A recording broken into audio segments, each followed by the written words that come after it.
ladies and gentlemen, it's been a long time since we've taken a hard look at a 180 RPM hand cannon. As a matter of fact, it's been about 8 months when I reviewed, well, Malfeasance. For a long time, precision frame hand cannons just weren't terribly popular, or interesting to be honest. And in general, the archetype felt stagnant, with very few options to choose from. And also, they were always a little bit underpowered, regardless of which side of Destiny 2 you were playing. But interest has been on the rise as of late, not only because of the Deepstone Crypt raid legendary, the Posterity, but with Beyond Light, all precision frame hand cannons saw both a magazine size increase and an increase to their effective range. So yeah, seemed like a great excuse to review one of my all-time favorite weapons in Destiny 2. Plus, my initial review didn't really go as deep as it could have, and I completely disregarded the PvE side of Malfeasance. That misstep will be rectified here, and hopefully by the time we're done with this video, everyone watching will be a Malfeasance expert. And real quick, if you do not have Malfeasance yet, to the best of my knowledge, the initial exotic quest that was released with Forsaken is still the acquisition source. So go play some Gambit until you get the Ascendant Primeval Servitor to spawn, aka the Meatball boss. If your team wins the match and defeats the Meatball, you should get the quest to drop. If you've had this quest in the past and you did not finish it and it is no longer in your inventory, check the legendary quest terminal next to the postmaster. And if at any point you find this video useful, helpful, or enjoyable, liking and subscribing are both free ways to show your support. And don't forget to turn on notifications with the bell icon. It's the best way to ensure that you never miss an upload. But with that, let's get into the review with a look at Malfeasance stats and perks.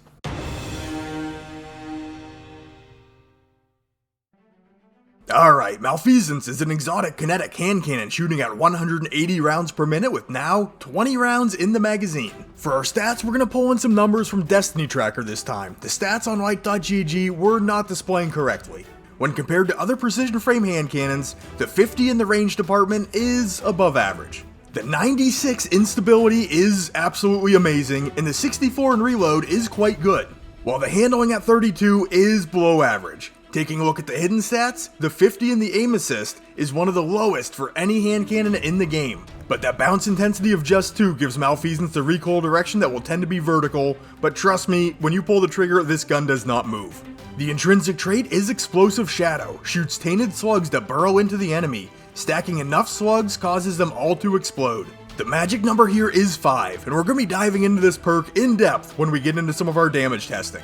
Also, side note here pertaining to some intrinsic ability, Malfeasance is considered a precision frame hand cannon, so it does not receive an in-air accuracy penalty. But our exotic perk is Taken Predator. This weapon gets bonus damage against Taken enemies and Gambit invaders. This is something else we're going to be taking a look at as we head into our damage numbers and performance in PvE.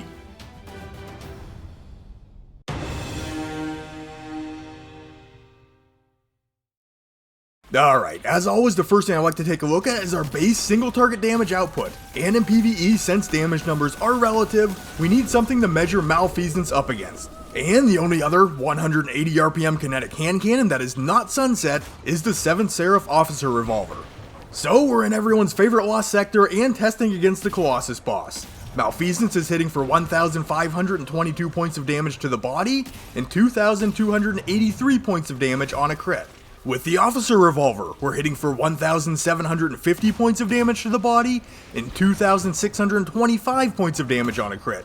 And yes, Vorpal Weapon is activated, giving us a 15% damage increase, and I'm totally okay with that, because the Officer Revolver, only having an 11 round magazine at base, can hit for a total of 28,875 points of damage in a single clip if we land all crits. Malfeasance, on the other hand, has that huge 20 round magazine, and due to the intrinsic trait, with every 5th round landed, every one of the previous bullets is going to detonate, dealing 1,562 points of damage apiece. So 20 rounds landed as crits will deal 45,660, plus each of those rounds is also going to detonate for another 31,240 points of damage. That is a grand total of 76,900 points of damage in a single clip.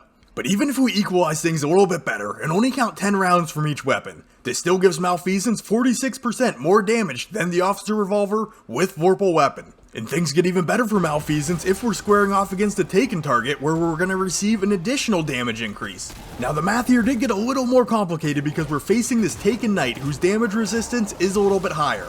Shots from our officer revolver are doing 52% less damage.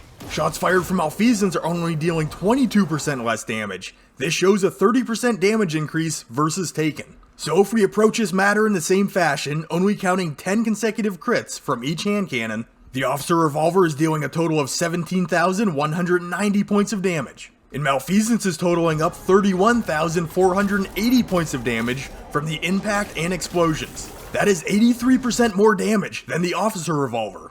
And I do apologize for this long-winded breakdown, but I really wanted to showcase how much damage this little 180 RPM hand cannon can output. So I suppose that it goes without saying that if you're heading into an activity that's going to be heavy with Taken enemies, Malfeasance is going to be a strong choice. And with that 20 round magazine, it really feels like you never stop shooting. Since we're only dispensing 3 rounds every second, that means we can continuously tap on that trigger for almost 7 full seconds. And then taking into account that we have a pretty good reload speed on Malfeasance, you're going to see very minimal downtime between magazines. And by default, this weapon truly shines in Gambit. Malfeasance is earned in Gambit, it was designed for Gambit, and it definitely thrives in this game mode. Just at base, you're getting very solid damage output from a primary weapon, regardless of the enemy type. And really, you don't even have to concern yourself all that much with landing crits. But you also have the ability to drop Taken blockers at the bank extremely fast, or quickly clear out any troublesome adds during the boss phase if need be. And you also have a very reliable option to deal damage to Taken envoys or the boss if you're completely out of special and heavy ammo. Plus, we are seeing that additional damage versus invaders. Looking once again at the officer revolver, it's going to take at least 5 trigger pulls to down an invader through their overshield. With Malfeasance, we can secure that kill in just 3 crits. And I know I threw a body shot in there too, I just wanted to test it out, you know? But 3 crits definitely will do the trick. Now Malfeasance is a mid-range weapon, so it might not be your best anti-invader tool, but it is a pretty good one. Now in general, we are talking about an exotic primary weapon that does not have a catalyst available. So if you're thinking about taking it into more difficult content, I mean, weigh your options. But overall in PvE, I think Malfeasance is a very solid and very underutilized weapon. But what's going on with it in the Crucible? We'll take a look at some damage numbers and then we'll talk about it.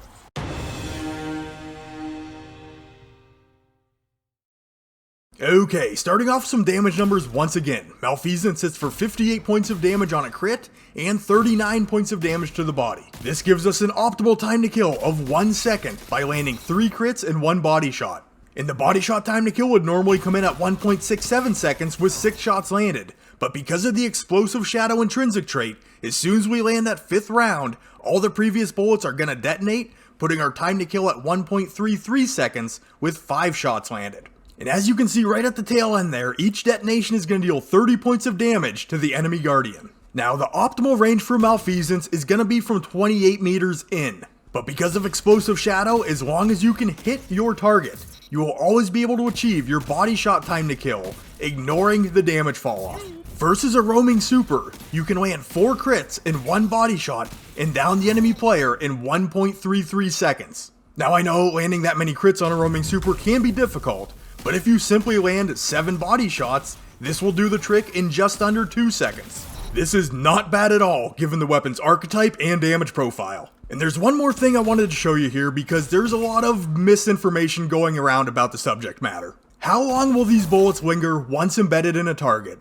And does landing additional bullets extend the duration? So what I did is I rapidly landed 4 bullets and then worked things up second by second to see how long they would linger for. Through this process, I found out you have 4 seconds to land the 5th shot and proc the detonation. But what if I work things up bullet by bullet, only landing a shot every 4 seconds? Would this increase the duration? If I do this and that 5th round still triggers the detonation, we're going to know that the expiration timer is continuously getting reset with each shot.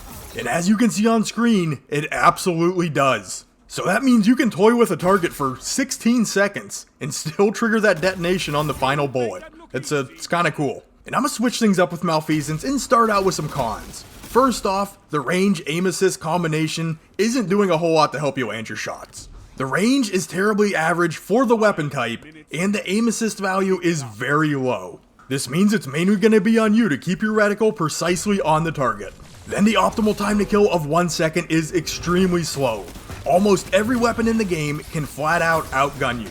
This means you're going to have to be really careful about picking your engagements, and you absolutely do not want to stand and trade shots with anyone. Plus, the low handling on Malfeasance makes it feel a little less responsive overall. Some means of bringing this up, be it through mods or exotic armor, is probably a good idea. And here again, like we mentioned in PvE, no catalyst, no orbs. And that pretty much sums up the bad. And yes, the first 2 points are kinda major, but Malfeasance does have a good bit going its way. In Beyond Light, Malfeasance did get about 5 more meters of physical range, and this definitely helps matters. More range is always going to be better, and going from 23 meters previously to 28 meters can shelter you from the optimal range of several weapons. And overall, this just makes Malfeasance a lot more usable. And now we do have that 20 round magazine, so you can potentially deal with 5 enemies without having to reload. But this also means that if you do miss a shot here and there, it's really no big deal. Then the stability on Malfeasance is absolutely amazing. Even when spamming shots, those bullets are landing right on top of each other. And we do have that precision frame hand cannon recoil animation, so on a trigger pull, this gun barely moves. Then the body shot time to kill at 1.33 seconds is very solid, and the fact that we can hit this from a theoretically unlimited range is kind of incredible. And even though the optimal time to kill is very poor, only needing 5 body shots to land to deal lethal damage can make Malfeasance a very forgiving and easy to use dueling weapon. If you can peek shoot from cover while making your enemy miss, 5 shots is not a big ask at all. And because that detonation timer is constantly resetting with each shot landed, you can kinda take your time and systematically pick your opponent apart if he doesn't realize what's about to happen. Plus, Malfeasance is not seeing any accuracy penalty, so this allows you to stay a little bit more mobile and confidently use your vertical space. And lastly, rounds for Malfeasance do stack if multiple people are using Malfeasance. Now, it's not quite as useful as it may sound in the Crucible, because these bullets don't linger for all that long. But it is a pretty cool feeling cleaning up a buddy's kill with a single bullet and watching all of those rounds detonate.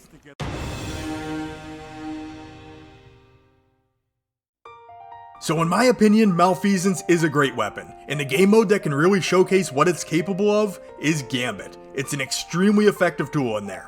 But for general PvE activities and in the Crucible, it's definitely not a bad option.